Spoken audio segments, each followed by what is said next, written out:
morning, everyone, or Hello, afternoon, happy or Saturday. evening, or whatever. Hi, Yes. good morning. It's great to see you again. Great to Yes. be back. The Yes, gang's that's still right. I here. was gone. Yeah, there was a big funeral I was planning for last week. I don't know if you know what? It's been such a busy week. I didn't get a chance to watch the roundup from last week, so I'm afraid I didn't get to hear whatever you said, if you said anything. Oh, well, I watched it's it. still there waiting for you. Just add it to You still the do. playlist. That's right. It has been edited to delete what we said about Greg, though, right? Yeah, it will be Oh, now right. after I've mentioned that. Anyways, And- yes. Yeah. It turned out well, yes. And I did play some Glenn Gould before, well, Bach, before the funeral began, and that went well after I had to cram and learn it. But it was a great celebration for a wonderful parish member and musician in her own right. So it's very cool. Oh, awesome. Yeah. Yeah, but I came back and it's a party. You guys just keep Yay, inviting more and full more house. people. Yes. This is fantastic. We loved having Sandy with us last week, as we always Yes. do, and she's in the chat. So, hey, Excellent. Sandy. Yes. Hey there, Sandy. Thank you, Sandy. You're the Thanks, best. Mandy. Yeah, yeah. So we have Judy in bright blue, brightening up our day. I love And it. as Sandy Thank you. mentioning Roots Tech buddy. So yes, I got to meet Judy in person at Roots Tech. So Me too. Oh, right. Yeah. yeah, it was wonderful. So, and Lewis, my fellow Canadian from Winnipeg, is here joining us. So welcome, Lewis. Hello, everybody. Hello. He's We our have- member of the week. Excellent. Yes, congratulations for that. D, it was the first to sign it. Oh, wait a second. I thought I signed. Wait a second. No, it looks like No. Amanda. Amanda. Amanda was the first one. Yes. I don't know, it looks like my comments like you reshuffled or something. Amanda was first, then D, and then Melanie. Judy is here. Chris Ferriolo, John Tyner, Tia is here. Rick Clayland, another guy from Ontario, just south of me here. Chris Ferriolo, did I say that already? Sandy, of course, we already mentioned. Chris Wine, hello. And scroll down. Susie Carta, also here. So, and hello to everyone else who joins us afterwards and watches our replay. But with such a full house, I think I will toss it over to you, Betsy, to start us Okay. off. All right. Let me share my screen. And the entire screen. Okay. Are you seeing my screen? We are. All right, excellent. So we're going to start today, as we often do, with question of the week, which is, do you have any Jewish ancestors? And we had, I think, 30 some answers, 34 answers to this. My brain does best when I read these like the morning of. So this is the first thing I do on Saturday morning is I read these and I look things up and I look for themes. So I think one of the first things, if you are not familiar with broad strokes of Jewish ancestry, you're going to see the terms Ashkenazi and Sephardic come up a lot. And specifically, Ashkenazi Judaism is originating in Central or Northern Europe versus Sephardic Judaism, which is in Portugal and Spain. So that's the first thing you're going to want to know. Themes, in terms of themes, lots of moving around, and the term diaspora is often used of people leaving their homeland and spreading all over the globe. We have a couple of people who had brick walls, specifically in 17th century London, and DNA hints, tantalizing hints were also a theme. People got the percentage in their mix and just had not actually gotten there on their paper trail. And then finally, name evolution. Lots of shifting of the names sometimes, which always makes it a little tricky for genealogists. So We'll start with Sean Logan's post. He says, my mother's 100% Ashkenazi and born in Israel before coming to the U.S., and her parents were from Poland. And they both escaped Poland in the 1930s. His grandmother on an education scholarship, and his grandfather smuggled into what was then Palestine.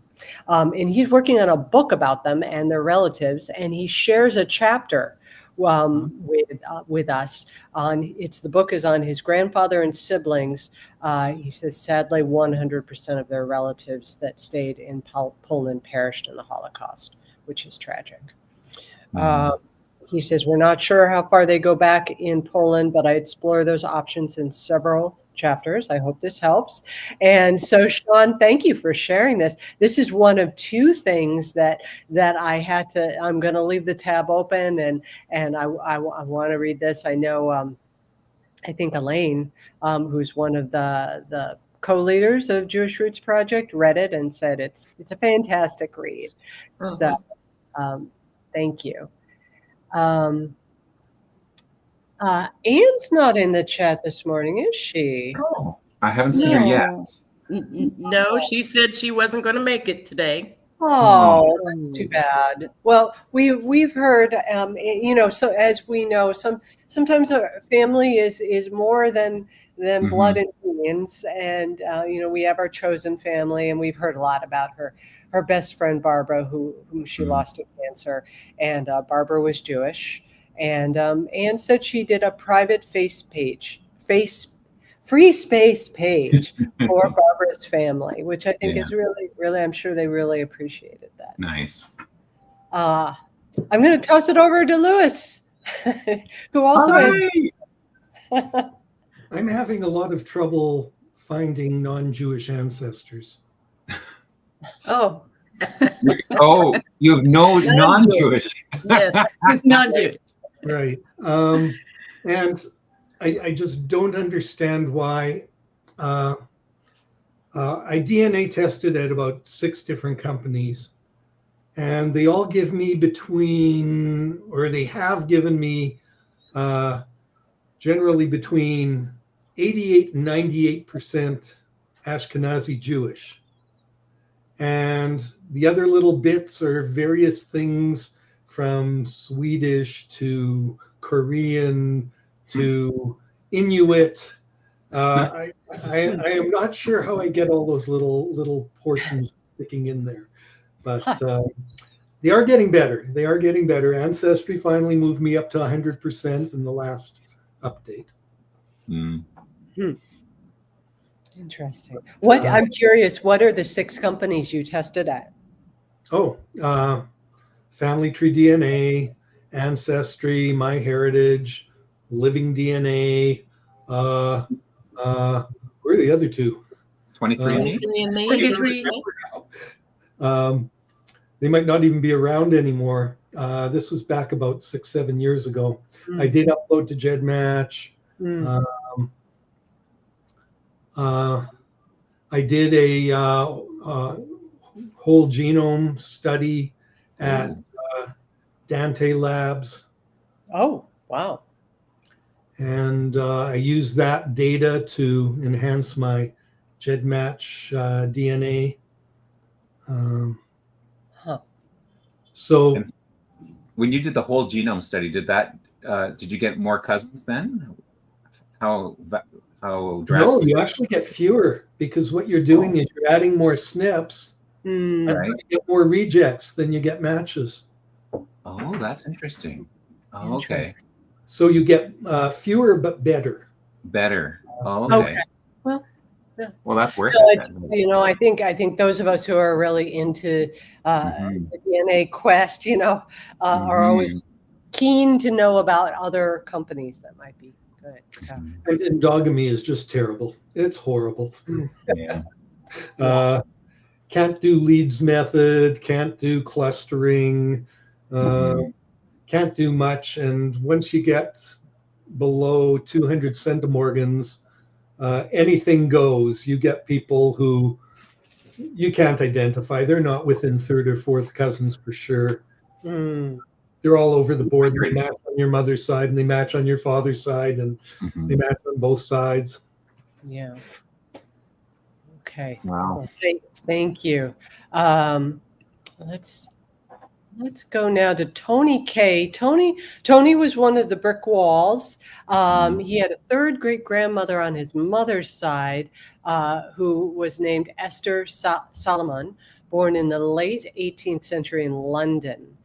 She was caught with some stolen silverware and sentenced to death. But fortunately, this was commuted to transportation for life. And she emigrated to Australia. There she met one Thomas Stubbs, also from England, and they had several children, one of whom was Tony's great-great-grandfather. And her life went in a very positive direction in Australia. She became a successful businesswoman and operated a sea bathing pool in Sydney for women and children. Lived into her 80s. But if anyone can help Tony and Bot, Paul Piper, who will both have brick walls, and you'll find their posts in here, answers in here, they would appreciate it, I'm sure. Let's see. And then John McDonald. John said that I descend from Lope de Chinchilla, who was convicted by the Inquisition for Judaizing and then pardoned before execution of sentence.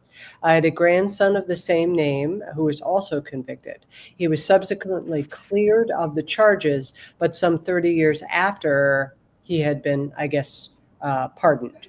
That's interesting. I had not heard about that. I mean, but I guess it makes sense that if the Inquisition was there trying to convert to Christianity, there would have been a counter movement, and then they would have, been under in the sights of those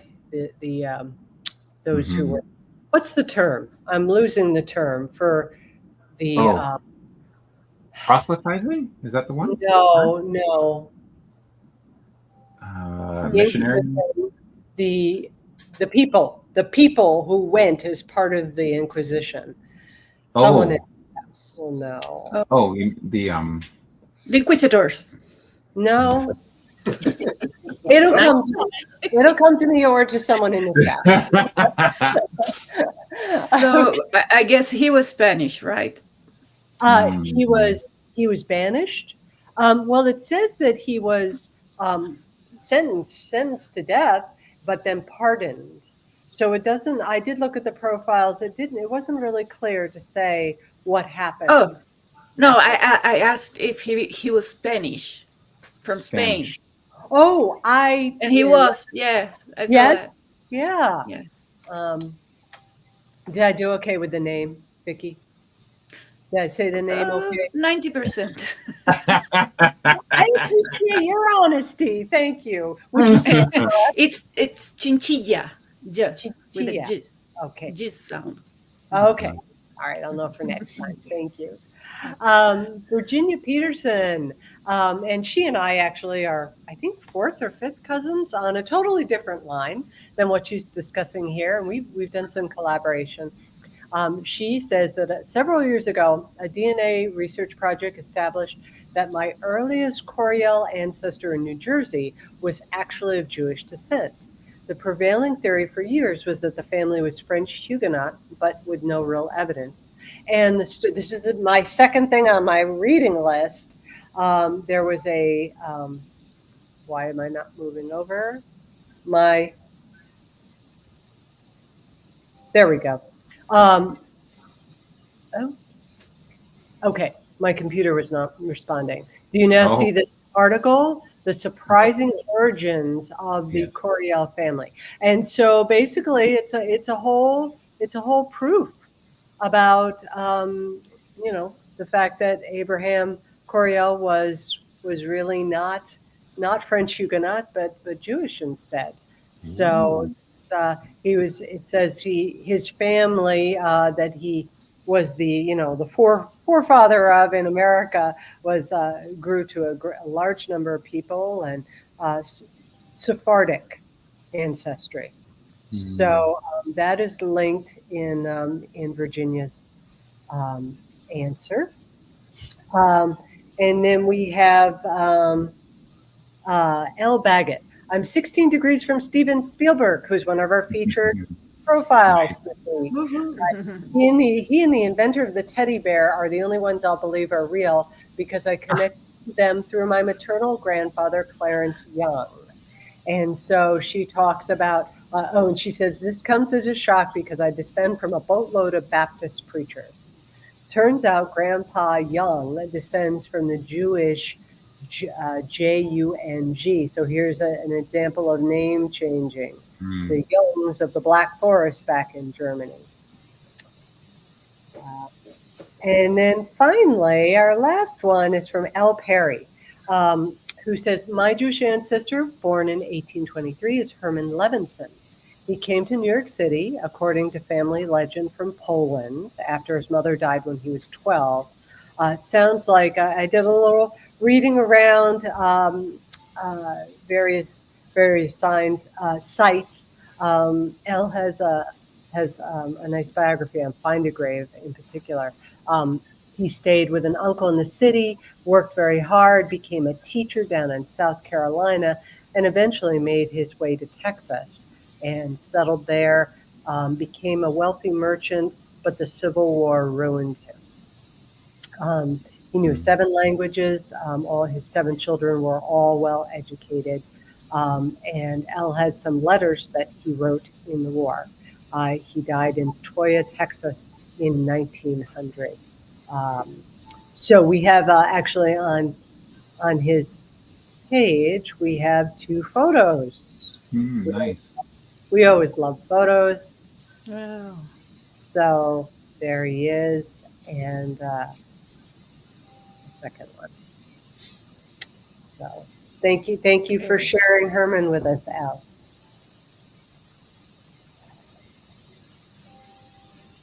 All right. I just tried to stop sharing. Did I? Was I saying? You did? Yes. Yep. Okay. You're back. Computer needs more coffee this morning, I think. Yeah.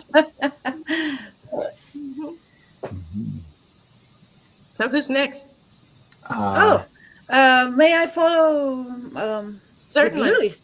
Yeah. Because Yeah. we were already speaking to him.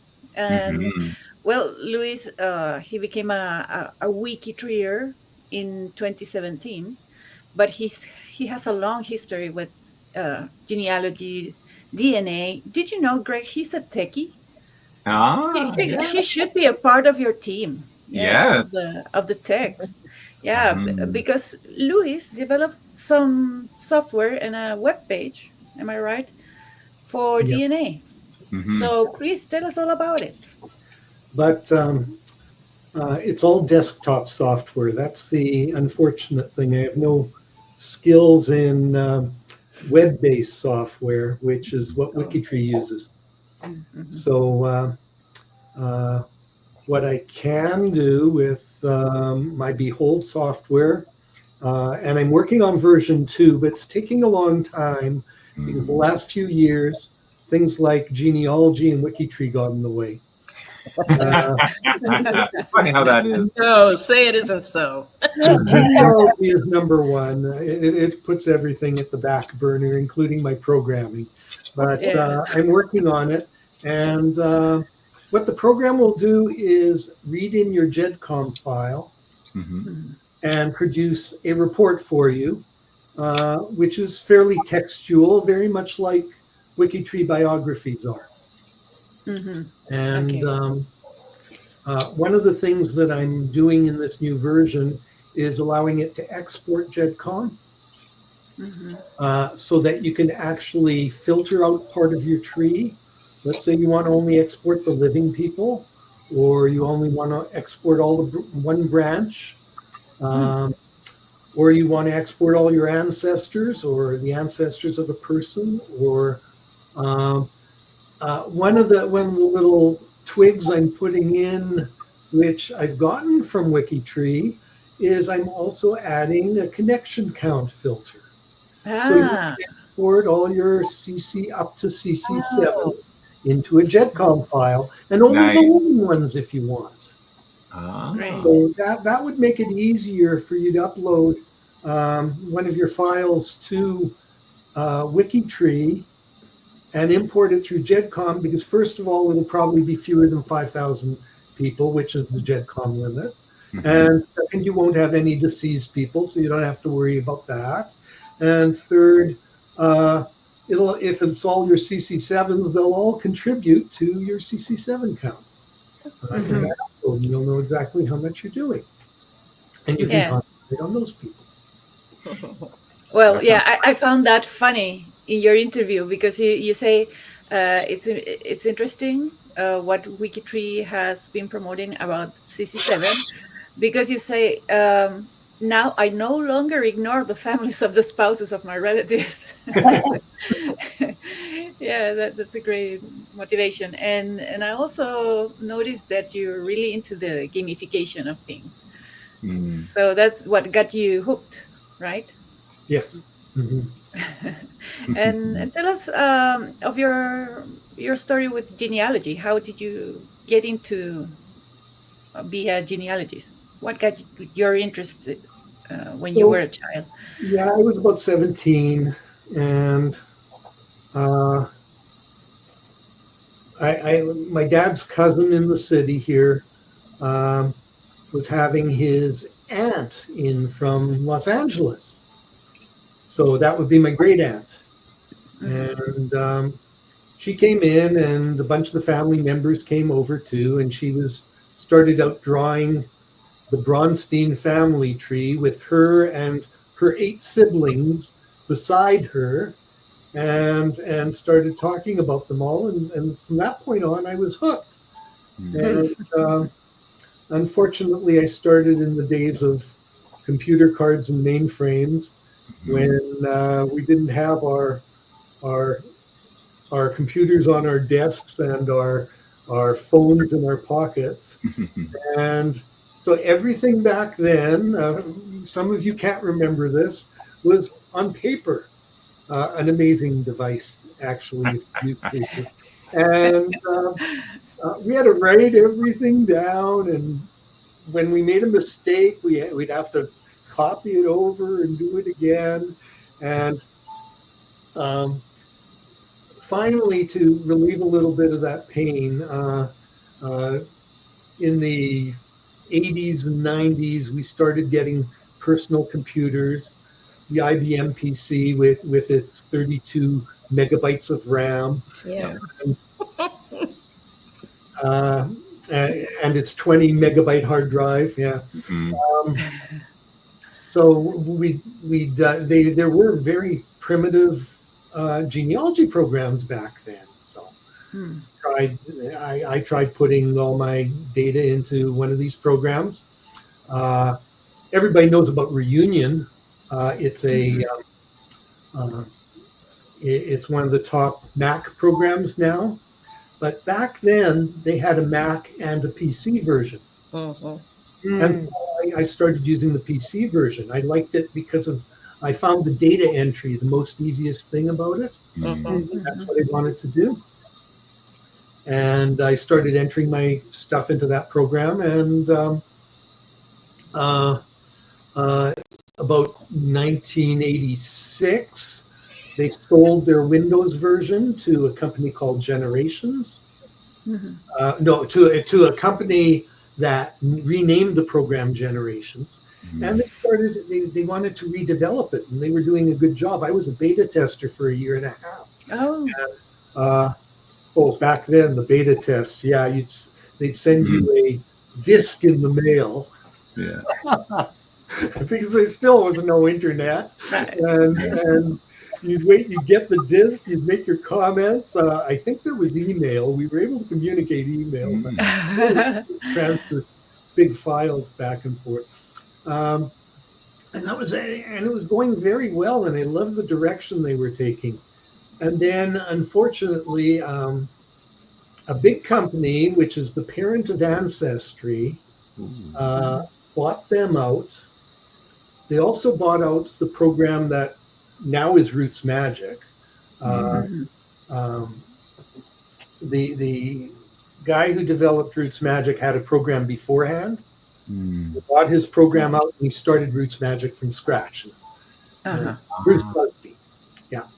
And but they bought those two programs, and then they just the other one they bought was what was its name? There's another famous program. That may come to me later.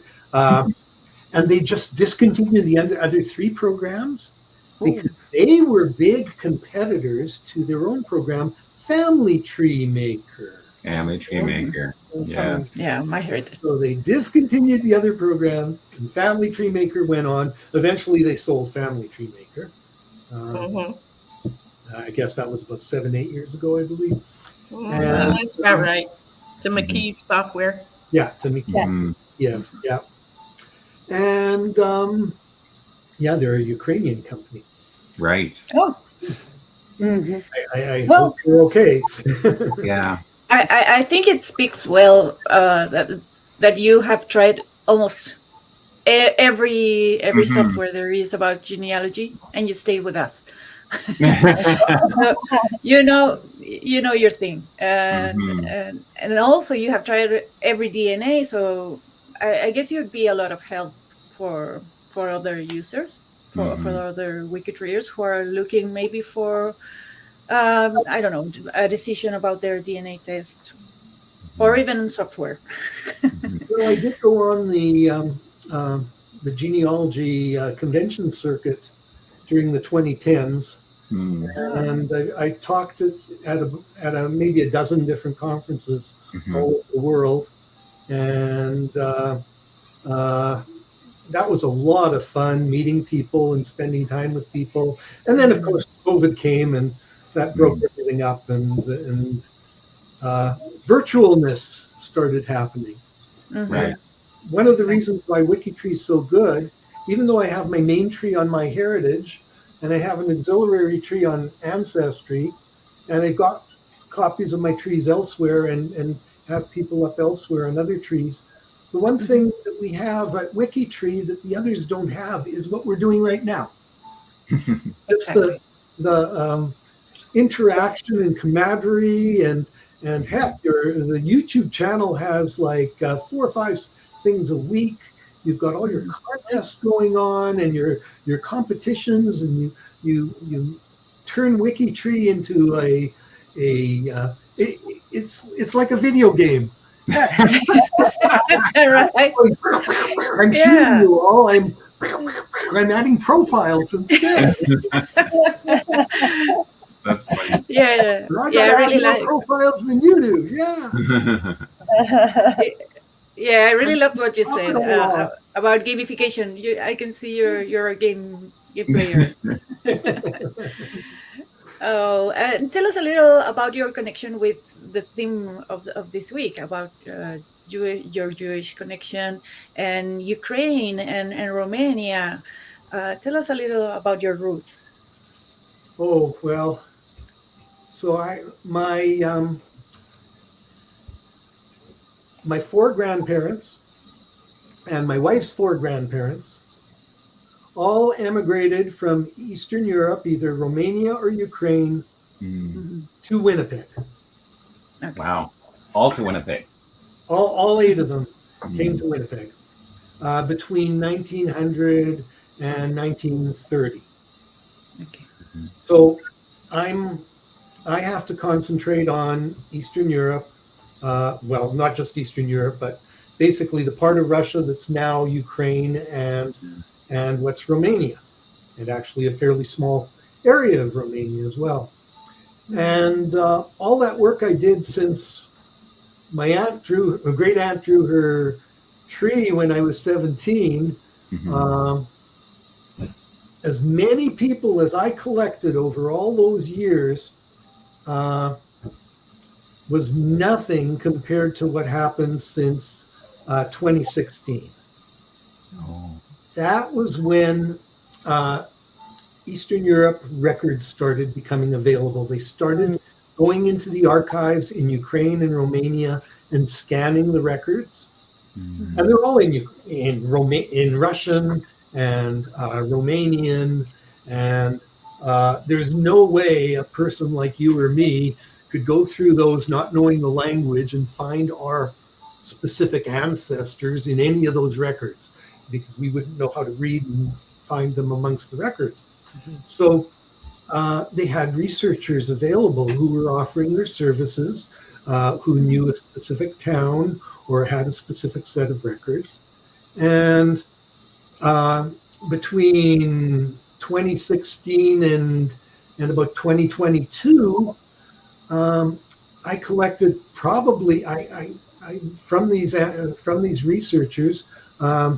They of course charged a little bit of money. They weren't expensive. You might pay $10-15 a record, which isn't abhorrent, especially when it's a record for your great grandfather. Right. Right. Worth it. I managed to collect about 500 to 600 records over that period of time. And I extended each of my branches 2 to 3 generations, and my wife's branches as well. And that was phenomenal. And then, of course, after that, then I could start doing the work to try to work on the descendants as well. So what started as about 1,000-person family tree now is expanded into about 16,000 people. Wow.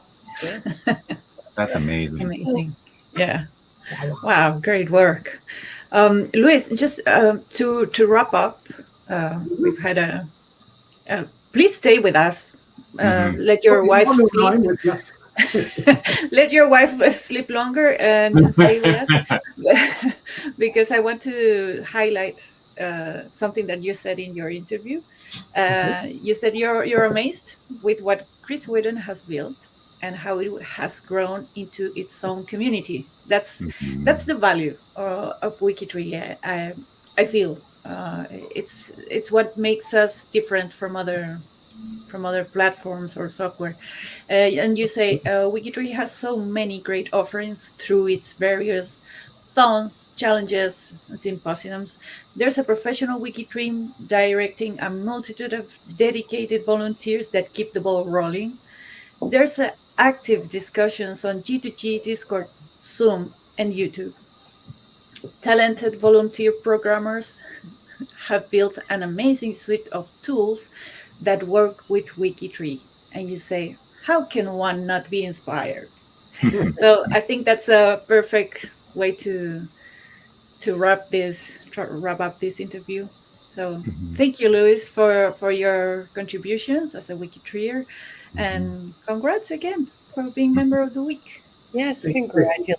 Yay. Congratulations. Yeah. Excellent. That's great. So do you want to see something about the profile makeover? Sure. Yeah. Since I have the mic. You've got the mic. Well, let me share my screen.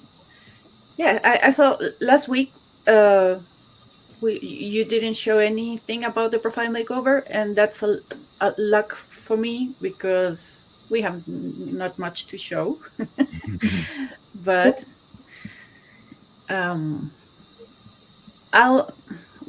I think you saw something about this makeover that Melissa Jamieson did, but since we're focusing this month in memories,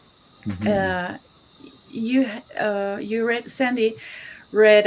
Oh, please, I have to say, Sandy, thank you so much. You are amazing, and I'm really honored that you would take my humble sections.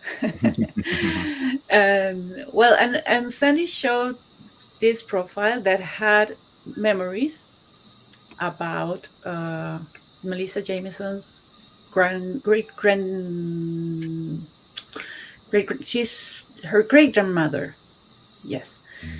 And Magnolia, well, you can see this profile is beautiful. I love how Melissa uses it's so delicate how she uses pictures embedded into the profile. I really like her style. And you can see we have 7 photos in this profile. Oh. And you can see how they are embedded in the profile. in a way that it's not invading, not so invasive, Right. and they're the perfect spots. Look, these beautiful Mhm. pictures. Oh, There's the list of children, their story with her husband Ernest, whose biography and profile was also shown by Sandy 2 weeks ago. But I noticed that when Sandy showed this profile, there was only a short memory about Melanie and about Melissa and her great grandmother going to the beach and collecting shells. Right. I think you remember that. And I love to see how Melissa got inspired, and she really went into the memory section. Uh, she expanded her memories, but also created more memories. Uh, she said, for instance, I love this one. I remember my grandmother's eyes lighting up whenever she found one of those little racks tucked inside a box of soap. It was like discovering a hidden treasure. I could really imagine her Hmm. uh, being so excited to find this little piece of rock. And well, they love the beach, and she shares a lot of memories about her childhood in Edisto Beach. So I'm really happy, Melissa, that this inspired you, and I'm sure you had a great time writing about her and your memories together. So I just wanted to show you how this profile makeover went yeah, on, that's lovely. and I just wanted to tell Melissa that I noticed. Mhm. So thank you for that. And well, And Sandy noticed too. we, You'll see. Uh-huh. oh, and I want just to give you a teaser because Oh. Sandy was so sweet. She noticed that I wouldn't have anything else to show for today. Well, I like to think she noticed. So um, she will be our next profile makeover. Oh. But I want to show you what she wrote because it was so funny and so Sandy. Yeah. She says, for the memories profile makeover, I am using the word memory loosely. Apparently, I had created an extremely basic profile back in 2020 when she was working at her husband's family. But she says, the memory of creating this profile escaped me. Uh, but for next week, that's why I'm giving you just this teaser because we Mhm. will see it next week. She said for this next week's feature profiles, and the theme is space. Mhm. There is a lady that she nominated to be one of the featured profiles, who is known as Miss Rocketeer, Hmm. and I will show you her profile. This is Eleanor Crockett Presley, and she was a scientist. Um, she was a physicist known as Miss Rocketeer Mhm. throughout the space industry in the 50s and 60s, and she was great in STEM fields, Mhm. and it was a leader for women of that time to Excellent. be in this field. So I'll show you this, and probably you will see it next week when we see our feature profiles. But let's go back to that.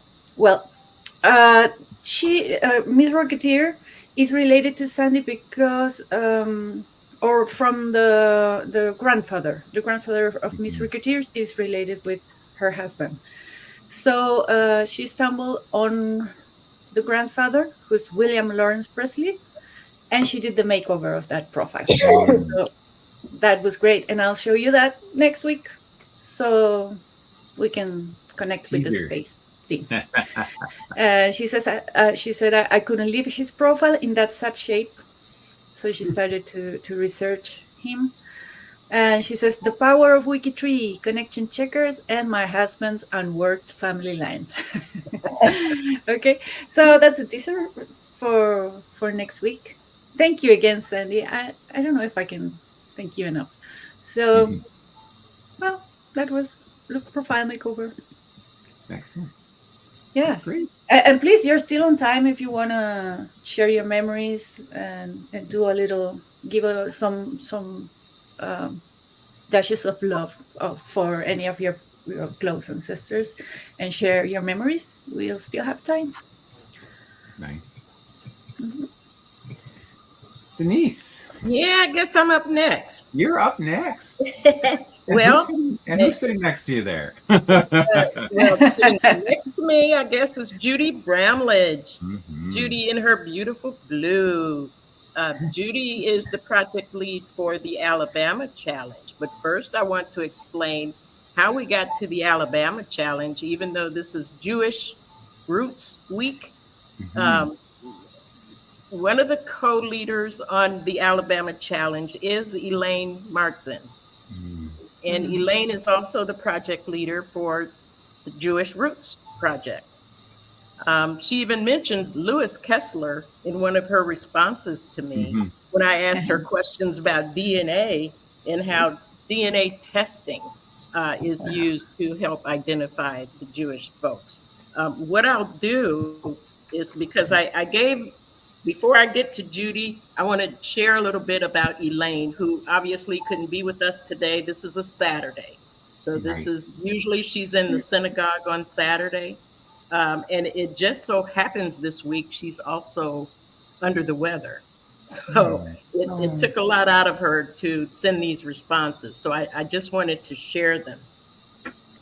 One of my questions to Elaine was, well, how did the Jewish Roots Project come about? And she said that several WikiTreeers were searching for their Jewish roots, both close and distant, around 2017. And I think that's right around the same time you joined, right, Lewis? Yes. 2017? Yeah. Mhm. He says there were a lot of many cracks and brick walls, but folks were willing to start up this project. Now, she mentioned two names of people I don't know. Maggie and Bob were their first leaders. Do you know them, Lewis, by any chance? Maggie and Bob? No, I don't. Okay. But apparently they were the first leaders, and now they help her out a great deal when she needs it on this project. So that's how the project actually got started. Just asking the community, and talking and listening to the members of the community. I asked, what are the main goals of the project? Obviously, the main goal is honoring family by adding information about their lives, supported with solid sources and good biographies. And of course, that's what we live by here at WikiTree, right? We break that down by working on members' family groups, as well as projects like working on notable families, tying that into last week, trying to connect them to the main tree, the global WikiTree. And then finally, I asked if there were any particular regions, surnames, or historical events that the project focuses on, or receives frequent inquiries about. I thought this was pretty interesting because she said, not really. I'd say inquiries are just based on areas which historically had large Jewish populations and kept records, such as the regions now known as Poland, Lithuania, etc. Okay. So, and that was for Elaine. Elaine, we're thinking about you and we're wishing you good health and hope you get better soon. And don't get those kids sick. This is the wrong time of the year for kids sick. Right. So with that said, again, Elaine is also a member of the Alabama Challenge Project. Judy was one of the first project leaders that responded to me when I put that call out for project leaders. So now I'd like to introduce to you Judy Bramlage, who's coming again. Thank you. Hey, Judy. Tell us about the Alabama Challenge and how you got started with that, sweetie. Well, First of all, let's go to your last question. Why this project matters, especially for African American genealogy. Yes. African Americans are underrepresented in the online genealogical community. So WikiTree decided to do something about it. And in doing so, I'm proud to be part of what we've been doing. I can't go into all of it because I don't know all of it. But I decided, I joined the USBH team because I believed in what they were doing. And I chose Alabama because that's where I was living at the time. And because it seemed inactive. So I got together with Elaine, took the team leader training, and then suggested we do a challenge. She asked me if I knew what I was taking on, and I said no, but that's beside the point. Sometimes it's better that way. Yeah, that's right. So the first year we did governors, senators, representatives, and notables. The second year we were doing cemeteries of all the counties that didn't have representation. So far, we've done over 2,750 profiles this year out of 61 cemeteries in 17 counties. And we're 2/3 of the way in. Wow. To look at my favorite discoveries, going ahead on your questions, Denise, each discovery as I've come across it is my favorite. Nice. We collect these and we put them on our bingo page for our end of season games. Yay. We are scheduled to have bingo game in December. Yay. No. I was saving this for last. Yay. Spoiler alert. Yeah, bring bingo back. Yes. And for a research tip, I would suggest using Cherry Tree if you haven't heard of it. It is a desktop tier database app that allows you to collect odd facts. I use it to keep track of all my stickers and categories. Wow. And have them on hand immediately. When I also use a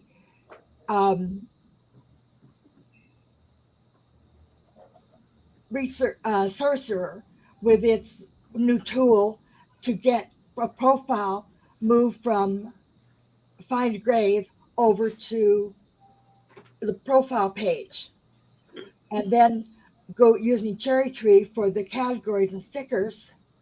That goes in there. I'm finished within 5 minutes. Oh.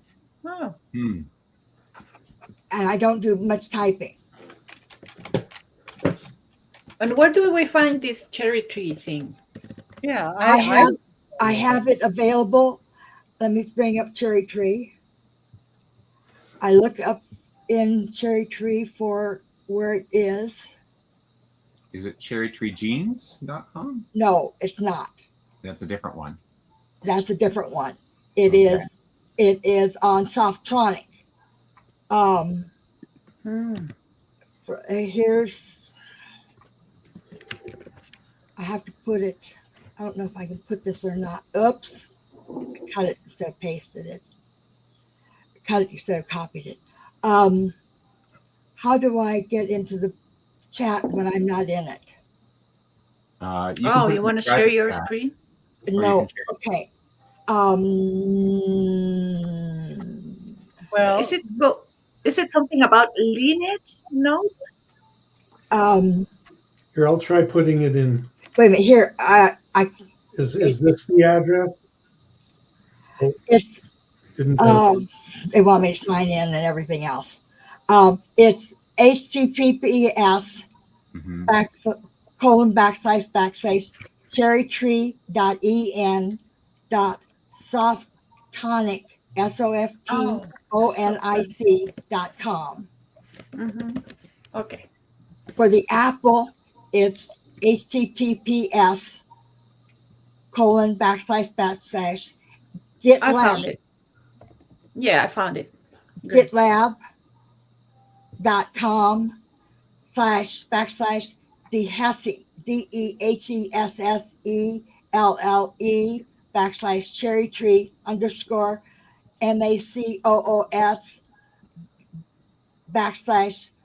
_MACOOS / releases, Wow.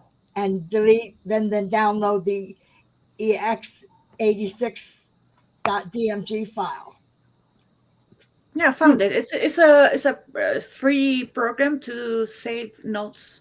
Yes, Yeah. it is, and it's tiered, and it allows you to say to put at one level you put categories, and under categories you might put military, or under stickers you might put military, and under the military, under stickers you could have World War I, World War II, etc.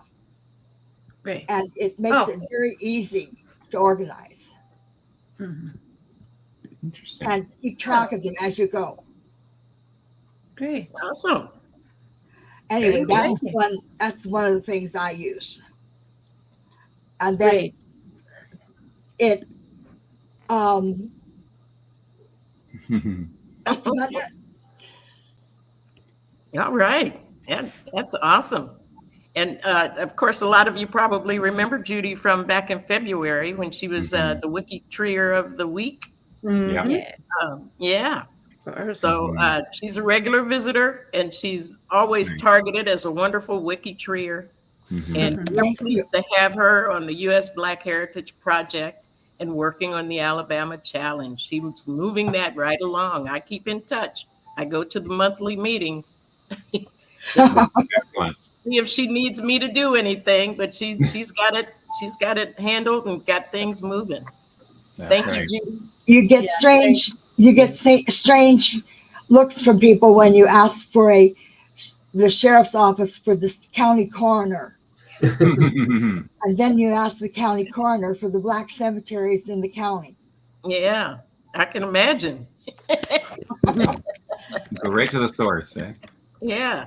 But that's the best way I found to get the information. Mm-hmm. Huh. That's awesome. And that's a good resource. I never thought of that. I was thinking funeral homes and things like that, but never thought of going to the county coroner. Well, they usually send me to a funeral home to talk to a county coroner. Mm-hmm. They're usually a funeral home director of some kind. Okay. Oh. Mm-hmm. So Interesting. they wear multiple hats. Yes. Okay. In those small towns in Alabama. Right. That makes sense. Yeah. Yeah. But I just found out the easiest way to get the cemetery names. Yep. Well, thank you again for all your hard work. Mm-hmm. And we appreciate all your efforts.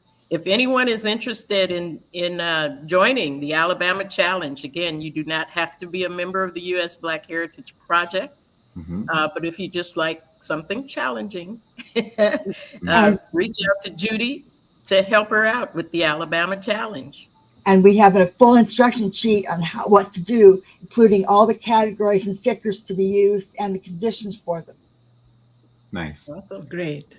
On a free space page. Good. Yeah. Good. Well, thank you. Thank you. So off to you, Greg. We'll yield to you. Oh, okay. Well, I was going to say, had there any photos arrived? Oh, let me double check. Okay. Well, while you're checking, then Betsy has an ancestor of the month, right? Yes, Chris Feriolo. Let me. It was his great grandmother. Let me share my screen. Share screen. Entire screen. Share. There we go. So his second great grandmother, Katerina Coppola.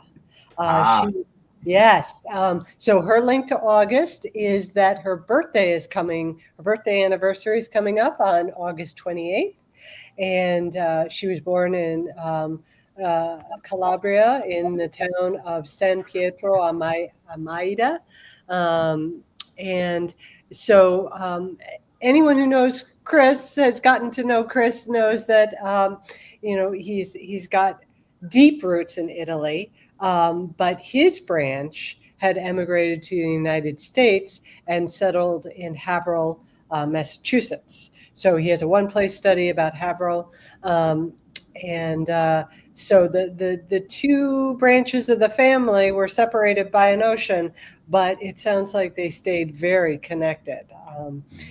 He writes he's not sure when she married her husband Marco, so he's still looking for that marriage, proof of that, knowledge of when that marriage occurred. But the odd thing is that Katerina's birth record actually showed up in his great-grandfather's toolbox. So, and he's not sure how, why it's there. And also in the toolbox were birth records for his grandfather and Katerina's sister. So it must have seemed like I think it would be a safe place. So it must have been his safe deposit box of sorts for vital records. Marco and Caterina had several children together. Only her son Vincenzo and daughter Caterina moved overseas. Her daughter moved to Argentina, and Vincenzo went to Haverhill. And so the family did remain closely in touch through letters and visits. Vincenzo would write to his mother every week, and cousin Caterina, a younger Caterina, had to read and respond to the letters because Caterina could not read. She also became legally blind in her later years. But she told me that the letters made the distances seem smaller. And Chris actually has a blog, so that's linked in his response. And here's a photo. So this is Caterina here standing on the left, and Marco with their granddaughter Adriana. And so Chris got, she's so adorable. Nice. Chris got this photo from Adriana. And from all accounts, she had an amazing life, and it was challenging to have the family separated. I relate to that, Chris, because my father emigrated from Taiwan, and I still have family back in Taiwan, and I'm sure it was especially hard for my dad and his siblings being separated from family in Taiwan. So. Still wondering why we had her birth record, and maybe somebody needed it for a passport. Don't know. So hopefully you'll figure that out, Chris. Thank you for sharing Caterina with us. Nice. Yeah, and no, I don't have any pictures. I'm sorry. No pictures? No pictures. I've got comments, but there's no pictures to go with the comments. Oh, that's our theme dress for the... That's for the time. Yeah. Oh, I have good photos for that. Do you? Next week. Yeah, Okay. yeah. Get them in for next week. Yeah. We have one more week of August. Yeah. And I'll try to work with Chris to get his pictures uploaded to this page. Nice. Great. Okay. So it is over to me, right? It is over to you. Okay. Excellent. And it's right at 11. Perfect. So it'll be easy to figure out how long I'm going. Right. Okay. Well, in keeping with the theme for the week, the theme for Connection Checkers and our profiles are, of course, the Jewish connections. And we have 12 amazing profiles that have been chosen to fit in that category. So that is great. So I will we'll start off with Isaac Asimov, born Isaac Yudovich Ozimov. So, of course, American author, biochemist, highly successful, prolific writer, science fiction, and actual science books. Yeah, so he's written so many books, and many of them are, of course, he's most famous to us these days as a science fiction writer. And his biggest series was Foundation, which is now a series that's on Apple TV, and many people know of it. Even if they haven't read it, you've probably heard of the Foundation series. And what's interesting is there's sort of the whole universe that he has created in fiction. The Foundation is one of the parts, but one of the key parts that happened chronologically before that, in terms of the worldview, was the Robot series. So there's an iRobot series of novels, and a couple of the books, the protagonist is actually a robot detective, Danielle Oliver. Yeah, which is really good. Like, that's a really, I mean, you can tell when you read it, you can tell, oh, this book was written in the 50s. You know, there's just something about the quality, but it's still, you know, it's still a good read and stuff. So I've gone through, I think I have gone through, I haven't done a reread of all of the Foundation books, but I actually, got, one of those lists. And so I started reading the books sort of in chronological order in terms of where they happen. The Foundation series are at the end of the line. The robot ones came beforehand and stuff. But anyways, wonderful author. But his output for actual sheer science is equally as impressive, and was also a huge boon to the world, the scientific community. So it's very interesting. He's doubly gifted in that. And like many of the profiles from this week, the whole profile is wonderful. It weaves a great story and, tells a full picture of a person's life, which I don't have time to go through here. So I'm just going to pick and choose some highlights. But of course, I'm a sucker for a good quote. So there's 3 on his profile here that I really like. Self-education is, I firmly believe, the only kind of education there is, which is interesting. Learning about yourself is, so that's an interesting take. I'm not quite sure if it's the only type of education there is, but it's definitely an important one, of course. He did grow up in Brooklyn. His father opened up a candy store, and that's interesting. There's another one of the profiles where the protagonist, the profile writer, also had a candy store, a store of notions and whatnot. But they left Russia and came to Brooklyn for that. He wanted to get into the medical program at Columbia. He didn't get into that, but he did get into chemistry. And of course, that led to his career in science and biochem. Got married in 1942. They lived in West Philadelphia. And then he started writing short stories. And they were contributed to what they call the science fiction pulp. So these little short collections that were published, monthly or whatever. Amazing Stories was one of them, Astounding Stories, and lots of budding writers at the time, contributed short stories to that. And they would take off, and then they would, be known to the publishing world, or they would be able to publish their own series of books. So that's how he got started with that. He did, in the end of his life, he did have a heart attack in 1977, and sadly, during a triple bypass operation that happened later in '83, he contracted HIV/AIDS from the blood transfusion, because that was before they knew that they should start testing for that would happen. But that wasn't known. They didn't publicize that until after his death was over. It was early enough on, I guess, in the health scare that they didn't want, massive panic from that. But it's passed away in '92. He was cremated and his ashes were scattered according to his wishes. Life is pleasant, death is peaceful. It's the transition that's troublesome. Which is an interesting thing. Yeah, that little part in between. And I love this quote about writing.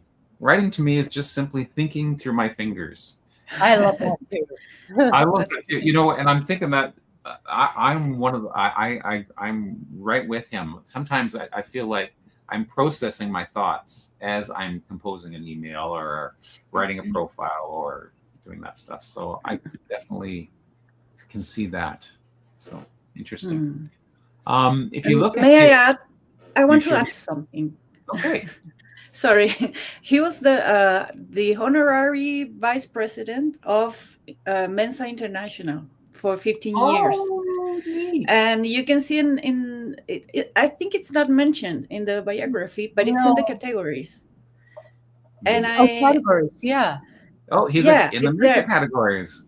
Yeah, and I showed this cool. profile as one of the main profiles I showed when I did my lecture to Mensans in Europe 2 weeks ago. So thank you Excellent. to the And look who profile else is in manager. that category. Oh, oops. Yeah. I showed that too. I did the same thing as you're doing at my conference. And it was a great way to show the power of WikiTree and to Edison's motivate also a other member. users. Oh, neat. Roger Zelazny, he's a great science fiction writer as well. Oh, very cool. Yeah. There we go. One of the things here, pulling up his fan chart, and this is actually sort of typical of many of the profiles, and Lewis can speak to this, the difficulty of doing Jewish genealogy, you going back depending on the location or the time, right? It's difficult when you get past a certain stage. They at one point, some families didn't actually even have last names. Is that correct, Lewis? Right. About 1850 or so in Russia and Romania, they started adopting last names, surnames. They were required to by law. Otherwise, we still wouldn't. But that's also when the records started. So it's very difficult to go back more than 4 or 5 generations. And I noticed when people were commenting on their connections to these Jewish notables that I didn't see a single one who was a direct relative of any of theirs. Usually when you do notables in other groups, you get people who are 12th cousins, 14th cousins, whatever, because they connect way back in Massachusetts or somewhere. But you can't with these people. Right. Yeah. So like when I'm doing research, like the French Canadians, the Catholic Church kept records. Did synagogues not have records of bar mitzvahs and things like that, or generally or did they get lost? May have, but you're not going to find them in Eastern Europe. You might find them if you go to Germany or England, but Eastern Europe, the records were generally not kept that way, or at least not preserved. Interesting. Okay. Okay, moving on from talking to Lewis to looking at a Lewis profile. The Lewis transition. Lewis Bernstein. You're thinking, oh, that's not quite right. There's something different there. No, actually, he was when he was born, he was named Lewis because of his grandmother insisted on being called Lewis. But once she passed away, his parents renamed him legally the name they wanted to give him from the beginning, which was Leonard. So it's Leonard Bernstein, who you're probably much more familiar with that name. Of course, most famous for being the composer for West Side Story, the music for that. But he is, of course, an accomplished pianist, composer, conductor, done lots and a huge amount of things. But West Side Story, I guess, is his claim to fame. I noticed, though, he was born in Lawrence, Massachusetts, which I believe is close to Haverhill. And so I wonder if there's a connection there with Chris. I've seen Lawrence, Massachusetts pop up, and I think some of my French connections as well. Some of my French Canadians moved to the Lawrence area at one point. Well, born in 1918, on the 25th of August, and passed away the 14th of October 1990 at the age of 72 in New York City. A quote here from him: "Why do so many of us try to explain the beauty of music, thus depriving it of its mystery?" That's a good one. Yeah. Sometimes if you overanalyze something, you just sort of you miss the forest for the trees, right? Yeah. Exactly. Yeah, you don't need to explain. Yeah. Yeah, that's right. Just listen to it. Yeah, enjoy. So yeah, he was born Louis Bernstein. Yeah, as the son of Samuel Joseph Bernstein and Jenny Resnick. And there's where I taught his parents named him Leonard, but his grandmother insisted Louis. Musical talent early on, thanks to his aunt's piano that was stored in the family home after her divorce. So it's always sad to hear about, a marriage breaking up and a divorce. But in this case, the silver lining was the piano from the divorce, or from the family after it was split, went to a home which fostered the musical talent of one of the greats. So, there's a little silver lining for that cloud. Now this, what's interesting, I found, WikiTree wise, going from the Isaac Asimov's profile, which is beautiful and talks about all of his life and breaks it up and nice like that, very much prose and easy to read, nice headings, so you can sort of chunk it out in sort of like mini chapters of his life, or aspects. This one primarily does a little wee mini bio up here with just a few sentence / paragraphs, whatever, and then gives the raw data, the census records, the passenger lists, and then a little bit later on, nice mentions in various obits of family members and stuff. So, I mean, it's another thing that's wonderful about WikiTree is there's not just one right way of doing things. There's lots of ways of creating a profile. There's lots of things you can add, and someone could come to this profile later, and with all that raw data, they could build out those bios and make them fuller or whatnot. I mean, it's fine as it is as well, but it's kind of. I just thought I'd point out that there's more than one way to write a profile, and they all give lots of good stuff. If you go to one of the links in the sources is the Wikipedia page, and then there a list of compositions. You can see lots of different types of compositions and so many, So it's really quite a prolific person, composer, musician. Speaking of musicians, Sammy Davis Jr. is next, born 1925 in Harlem in the 8th of December, and passed away the 16th of May, 1990, at the age of 64 in Beverly Hills. He's of course, part of U.S. Black history. American singer, tap dancer, actor, pianist, drummer, and comedian. I didn't realize he was a drummer, actually. No.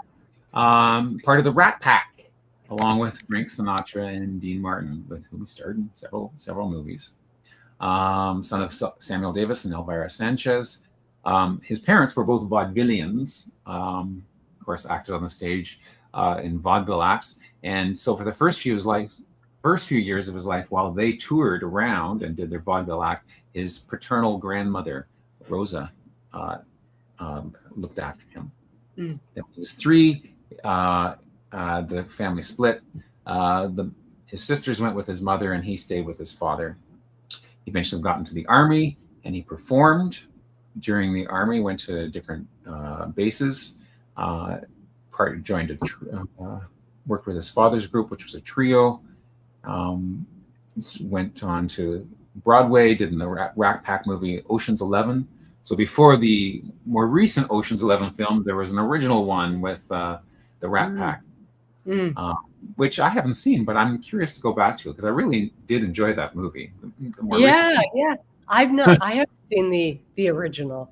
Yeah, so it's kind of neat how they go back. Then, of course, lots of different awards is written here, and then talking about his marriages, and then sadly passed away from throat cancer in 1990.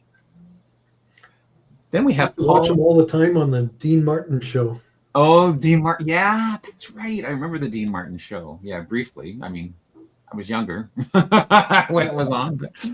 They did a big article on him in Ebony magazine, as I recall, years ago, nice. after he converted to Judaism, to Yes. explain why he made that conversion. Oh, nice. Yeah, I should mention that was he wasn't born Jewish. No, he wasn't. But he converted in 1959. Yeah. Mhm. And what was his? Do you remember what the rationale or what he? That was a little before my time, Greg. Okay, no, but I was wondering if you read the interview. Yeah, that was done in 59, and I was only like I was a wee child. A wee child. Okay. Okay. Sorry. But that's how he made this list because he did convert to Judaism. So there we go. But thank you for pointing that out. Paul Ehrlich is next, born the 14th of March, 1854 in Strehlen in Schlesien-Preußen, Deutsche Bund, Prussia. Died in 1915 at the age of 61 in Bad Homburg, Unterhohe in Hessen-Nassau in Preußen, Deutsches Reich. So again, Prussia. And I won't read the whole biography in Deutsch. We'll switch to English. Born in Strehlen, he was the son of the leader of the Jewish community there, Ishmael Ehrlich and Rose Weigart. He studied in Breslau and Strasbourg, Freiburg, and Leipzig, all wonderful cities for studying. Lots of good music in those cities too, right, Betsy? In which city? I'm sorry. Strasbourg, Freiburg, Leipzig, they're all huge musical. Yeah. Yes. Mm-hmm. I think Bach played in many of those as well. Anyways, we digress. He worked as an assistant to Friedrich Theodor, and then he was named the founding director. Robert Heinrich Hermann Koch was named the founding director of the Institute for Infectious Diseases. Paul worked with him and then joined another institute, the Institute of Serum Research. So his scientific work was all based on immunity and research on immunities, and that he won a Nobel Prize for that. Sadly, it was a heart attack that got him in 1915. So, huge scientist, great work in that. Albert Einstein, another great scientist. Again, born on the 14th of March. The same date, but different years. 14th of March for Paul, 14th of March for Albert Einstein. Wow. That's interesting. Yeah. Königreich Württemberg in Deutsches Reich. And then at the age of 76, he was in Princeton, New Jersey in 1955, 18th of April. So he was theoretical physicist, of course, best known for his theory of relativity, and of course the equation E equals mc squared. Lots of stuff. He discovered. He was a brilliant man, born in 79. They moved to Munich, so he lived in Germany for a while. Then they moved to Italy, Switzerland. He gave up his German citizenship. Worked for the Swiss Federal Polytechnique. Became a Swiss citizen in 1901. 1905 was his miraculous year, Annus Mirabilis, where he did 4 papers, one on photoelectric effect, which is what he eventually got the Nobel Prize for, surprisingly. Brownian motion, which is huge in particle physics, special relativity, and then, of course, E equals mc squared, the mass energy equivalent. So all of those things he published and discovered or whatever in 1905. His Nobel Prize didn't come till later, and they gave it to him for the photoelectric effect because they could understand that. They couldn't understand his theory of relativity. So too hard. Yeah, it's too hard. Wow. This may be Nobel Prize winning, but our brains aren't big enough. But Have you anyways, seen the cartoon that has Albert Einstein at a blackboard drawing up the family tree and saying, "Oh, could that be first cousin once removed? No, that's not right." And it says caption at the bottom, "This is why Albert Einstein left genealogy for science." That's right. Family relativity. Well, interestingly enough, there is a theory, there is some family relativity in his family tree because his second wife was in fact a cousin. He had Ooh. first cousin on one side. I think it was. It says here, if I can find it. It's such a huge profile. I'll have to. Yeah, I She was a found first it. cousin on Yeah. one side and a second cousin on, like, I think a first cousin on his father's side and a second cousin on his mother's side. So I guess that would probably mean that he was probably maybe a half first cousin, half second cousin. Anyways, so yeah, so there is some family relativity in his family tree. But anyways, 1933, of course, he left Germany when the situation of Jewish citizens was deteriorating. Wrote to President Franklin Roosevelt, which led eventually to the Manhattan Project. He became a naturalized U.S. citizen in 1940 before the U.S. joined the war, in fact. He was committed to the to the process of establishing a homeland for Jews, emphasizing the need for equality of rights between Jews and Arabs. And then was actually offered to become the president of the state of Israel, but he declined that afterwards. But it still worked with Dr. Chaim Weizmann, establishing the Hebrew University for Jerusalem. And then it goes on, talks about the timeline. Let's see. Yeah, interesting. When his remains, when he died, he left specific instructions to cremate his remains and then scatter the ashes secretly, because he didn't want idolaters, like people to, worship his remains or whatever, to turn him into an idol or whatever. But one of the pathologists actually saved his brain so that they could study it later on, which was, I think, against his wishes. But you can see that, after such a huge scientist, the temptation for wanting to do that. So interesting. Now, another interesting thing is comparing his genealogy is much more, and this is unusual for the profiles for this week, goes back to the 1700s in Württemberg. But Württemberg is right in Germany, right? Or Prussia. So I'm guessing those records, I guess, were not, or are a little more accessible or more preserved. Yes. So now if we go out to the 6th generation, then we see the whole starting to appear. But yeah, much more filled out compared to, well, that's not the one I wanted. There we go. This is more typical of the profiles. Then we have, moving right along, Nita Celia Franks, who is Canadian, our Canadian contributor. Celia Franca, dancer, choreographer, and teacher. Yay, teachers. Founder of the National Ballet of Canada and its artistic director for 23 years. She played an integral role in the development of ballet in Canada. So she was born in East End, London. London, England, that is, not London, Ontario, Canada. We have a big city called London in Ontario, but that's not the one she was born in, the UK. Daughter of Russian immigrants, Gertrude Feigenbaum and Solomon Franks. Started studying dance at the age of 4. Then was a scholarship student, the Royal Academy of Dancing, emigrated to Canada in the 50s. And so she founded the National Ballet and was the director of the National Ballet School. There you go. Her quote is, "If I was born to anything, it was to start a ballet company and boss people around." In fact, I'll feel it's still my company, even when I'm in my grave. That's great. She's my closest. She's my your closest this week. Yeah, Nice. 24. Look at that. Beautiful. So that's her from the opera production of Giselle. And there's a picture of her with her husband, James Morton. Cool. Then we have Stanley Martin Lieber.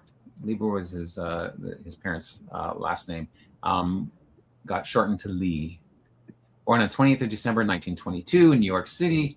Passed away, sadly, the 12th of November, 2018, but the age of 95, so that's pretty good. He had a long life. So we have a huge, massive bio here, which is really well done. And Chris, who's in the chat, has done a lot of work. In fact, if we go to the history, let us see. Chris edited the biography. Chris edited the biography. Chris edited the biography. Chris edited the biography. Albert did a little bit. And then Chris edited the biography. Then Aaron did something, added some categorization. David added some good stuff. Alesh removed the Notables project. Oh, that's interesting. And then, some other people. Oh, and Chris edited the biography. Anyway, thank you, Chris, for your fan. But it is a wonderful biography. It is fantastic. It tells the story of his rise to fame, how he grew up in New York. Grew up in New York. Started off with a tiny little comic book company, Timely Comics, which eventually morphed into Marvel, and how he created some characters. Namor, which was also known as the Submariner. One of his early ones, the Human Torch, which was the original Human Torch character that he created, was actually an android. It wasn't the Fantastic Four member who's a flesh and blood Human Torch. But then most of his famous swings are famous characters that he's known for are actually collaborations. They're not just from his own little brain. And Chris has a nice little chart that he's made for this of all the whole Fantastic Four he created along with Jack Kirby. Jack Kirby, of course, was one of his longtime co-creators. But Spider-Man, Iron Man, and whatnot. And that kind of reminds me of there was a bit, I don't know if it was, I think it was Seinfeld did a bit about how all the superheroes are actually Jewish, because if you say their name, they sound like Jewish last names, like Superman, Spider-Man,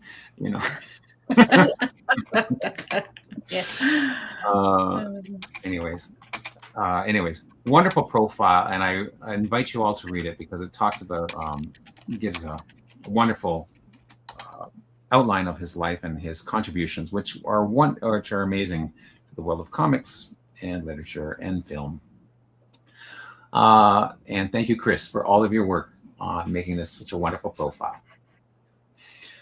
Next, we move on to Morris Michdom, born in 1869 in Odessa, which was part of the Russian Empire at the time. Passed away at the age of 68 in 1938 in July in Brooklyn, New York.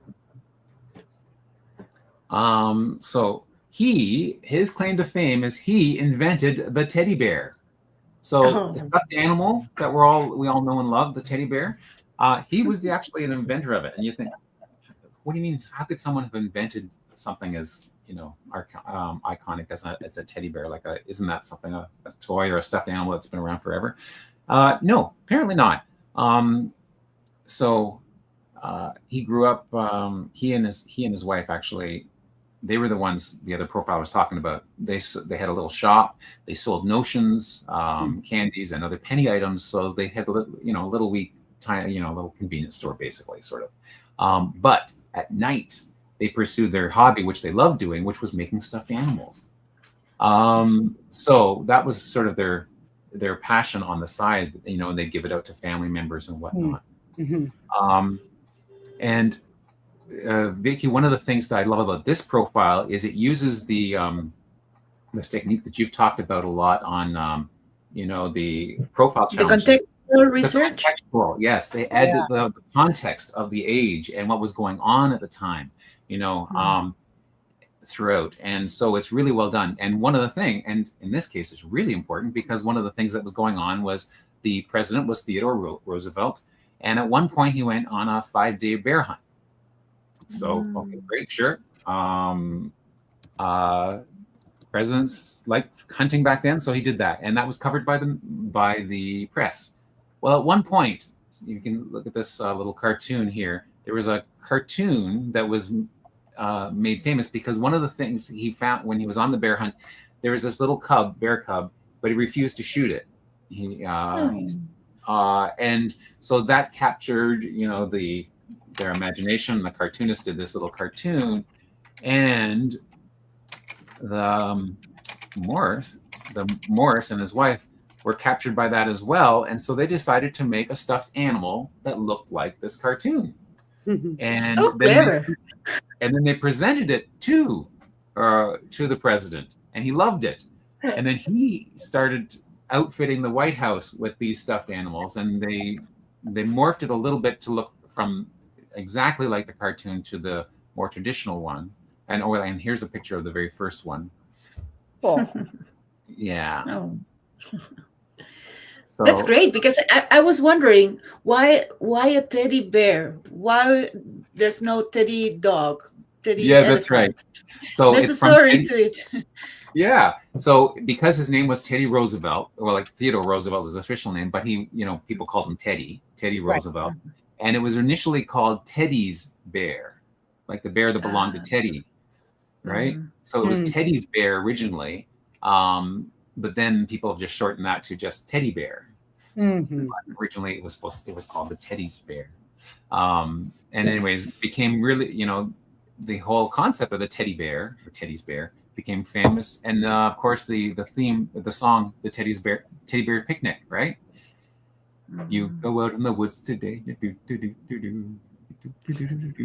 Anyways, you guys must know that song. I'm not just singing. You don't know the Teddy Bear Picnic song? I know the title, but I would not be able to hum it. Wow. Okay, well, that's your homework. You have to look up, search for the Teddy Bear Picnic. It will be a earworm for you for the rest of the day. Thanks, Greg. Oh, you're welcome. There we go. Before my time. Yeah, before my time, Greg. Before my time. Okay, John Tyner knows the song. John I'm not going Tyner, crazy. yeah. Yay. And Tia said this was very nice.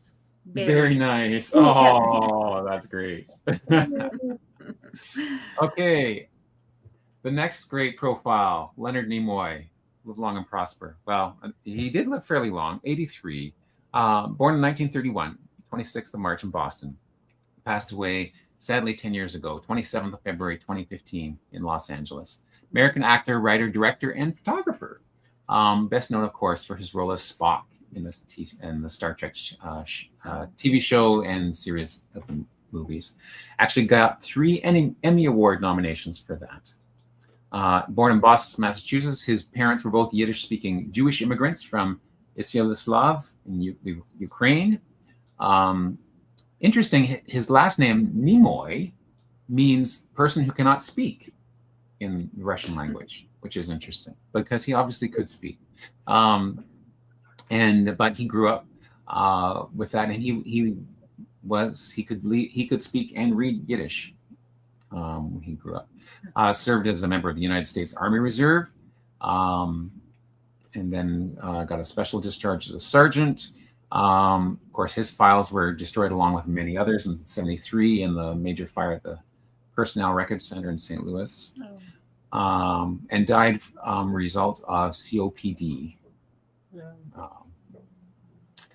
in 2015. But anyways, great actor, wonderful thing, and his contribution to science fiction and Star Trek with his character of Spock is, of course, unparalleled.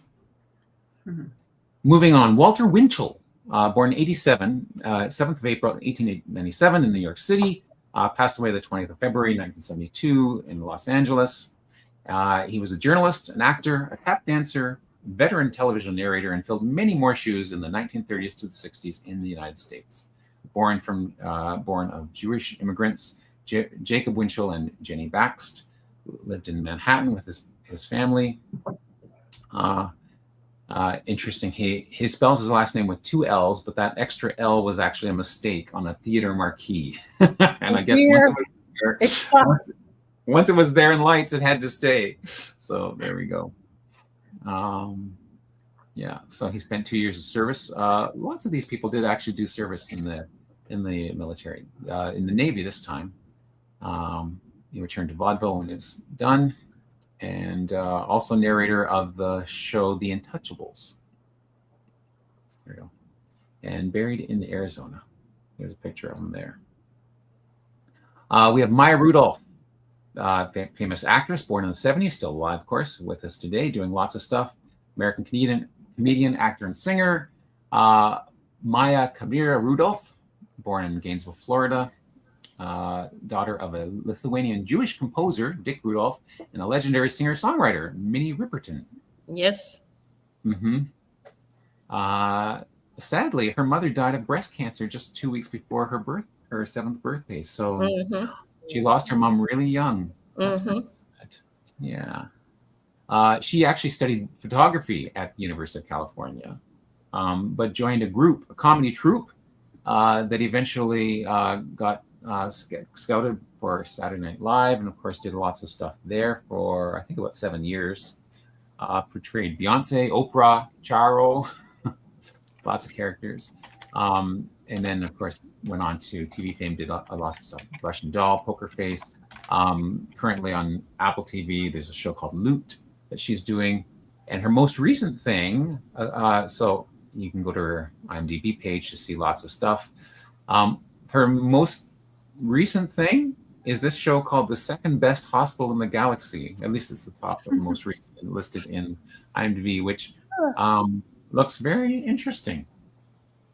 I've never heard of it before, but anyways, she's a voice actor there along with a lot of other people, other famous people. And then the last profile, Steven Spielberg, born in the 40s. He has a wonderful profile, and I just recommend you all reading through this. If you, many of you are probably familiar with his life and whatnot, but born in 1946, 18th of December 1946, electrical engineer. His father, Arnold Spielberg. His mother was a concert pianist, Leah Posner. They were Ukrainian Jewish immigrants. It was an Orthodox Jewish family that he was born into. They moved to New Jersey. And interesting how there's a lot of parallels between his life and then the movies he made. So he first saw a film, The Greatest Show on Earth was the first by Cecil B. DeMille. That was the first movie he saw, and that inspired him. He also was inspired by Stanley Kubrick, Alfred Hitchcock, David Lean, wonderful things. He did at 17, he wrote and directed a film that helped inform the movie Close Encounters of the Third Kind that he did.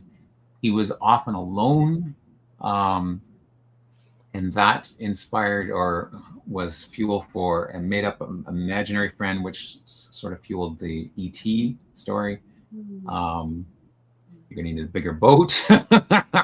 Jaws, of course, another one of his big ones.